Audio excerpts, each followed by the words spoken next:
Friends, আপনারা দেখছেন BS20। এই মুহূর্তে আমরা উপস্থিত আছি দুধিয়াতে। দুধিয়া হলো শিলিগুড়ি থেকে প্রায় 25 থেকে 28 কিলোমিটারের রাস্তা। তো আমরা আসলাম কীভাবে? যদি কলকাতা থেকে আসেন তাহলে new Jalpaiguri junction, Siliguri junction অথবা শিলিগুড়ি বাসস্ট্যান্ড থেকে খুব সহজেই আসতে পারবেন বাসে করে, জিপে করে অথবা প্রাইভেট গাড়ি ভাড়া করে। মিরিক যাবার পথেই পড়ে দুধিয়া। সমতলের এই সুন্দর বাড়ি আপনার দৃষ্টি আকর্ষণ করবেই। দেখতে দেখতে আমরা চলে আসলাম দুধিয়ার সেই লোহার ব্রিজে। নিচ দিয়ে বয়ে চলেছে বালাসন নদী। আমরা ব্রিজ পার করব না, ব্রিজের আগেই বাঁ দিকে একটা রাস্তা চলে গেছে জঙ্গলের মধ্যে দিয়ে, আঁকা বাঁকা পথ। সেই পথ ধরে আমরা এগিয়ে যাব সামনের দিকে। কিছুটা এগোলেই বাঁ দিকে একটা মন্দির পড়বে। মন্দিরকে বাঁ দিকে রেখে আমরা ডান দিকে এগিয়ে যাব নদীর ধারে। এই লোহার ব্রিজটা পার করলেই দেখতে পারবো দুধিয়ার সেই বালাসন নদী। অপূর্ব, অসাধারণ জায়গা।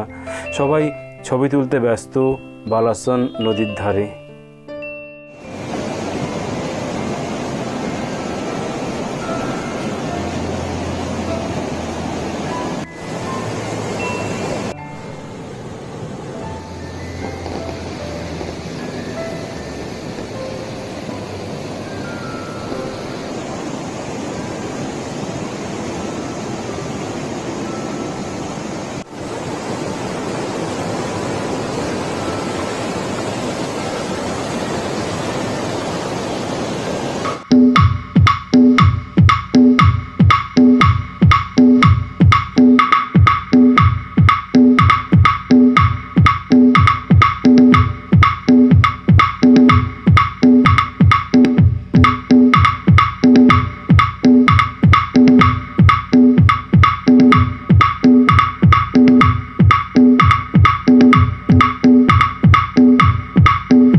তো আপনারা দেখছেন BS20 চ্যানেল। আমরা আছি দুধিয়াতে। দুধিয়াতে এটা হচ্ছে বালাসন নদী। তো এটাকে বালাসন পিকনিক গার্ডেনও বলা চলে। তো আমরা দেখতে পাচ্ছি কত সুন্দর জায়গা। নদীর সেই কলকল শব্দ কানে আসছে, যেন মনে এখান থেকে যেতে ইচ্ছেই করছে না। চারিদিকে পাহাড় ঘেরা, মিলিটারি ক্যাম্প। যাই হোক, এখন সিজন সবাই শুরু হলো তাই ভিড়ভাড়টা অতটা নেই, কিন্তু সিজন এখানে প্রচুর লোকের সমাগম হয়। এত সুন্দর জায়গা। তো এই জন্যই সমাগম হয় যে শিলিগুড়ির খুব কাছে। ধরুন আপনারা শিলিগুড়ি এসছেন, কোনো কারণে অনেক টাইম বেঁচে আছে, এখনও অবধি যেতে টাইম আছে, তো হাতে 3 ঘন্টার সময় নিয়ে আপনি অনায়াসে এখানে ঘুরে যেতে পারেন। কারণ 1 ঘন্টা আসতে, 1 ঘন্টা যেতে, 1 ঘন্টা টাইম কাটাতে পারেন। তো চলুন আজ কী কী আছে মানে আমাদের এই দুধিয়াতে বালাসন নদীর একটু আমরা ডিটেলসে করি আর কি। এটা হলো দুধিয়ার আরেকটা দিক। বালাসন নদী বয়ে চলেছে আপন ছন্দে।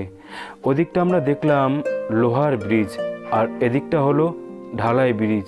এই ঢালাই ব্রিজে দাঁড়িয়ে খুব সুন্দরভাবে নদী এবং পাহাড়ের দৃশ্য উপভোগ করা যায়। দুদিকের দুরকম সৌন্দর্য। এখানে অনেক দোকান আছে যেখানে আপনি চাইলে খুব সুন্দরভাবে বসে নদীর ধারে চা, কফি, স্ন্যাক্স খেতে পারেন।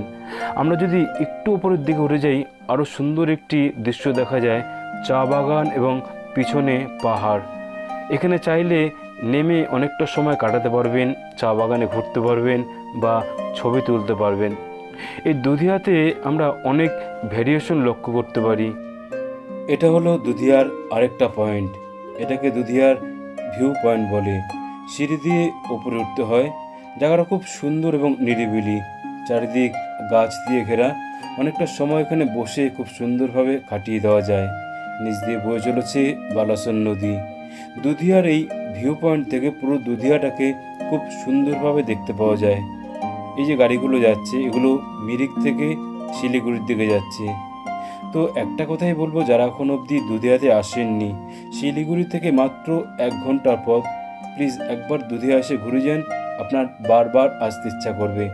চাইলে পুরোটা দিন এখানে কাটাতে পারেন, আবার চাইলে 2-3 ঘন্টা কাটিয়ে যেতে পারেন। আমার যে সারা দিন কীভাবে পার হয়ে গেল বুঝতেই পারলাম না।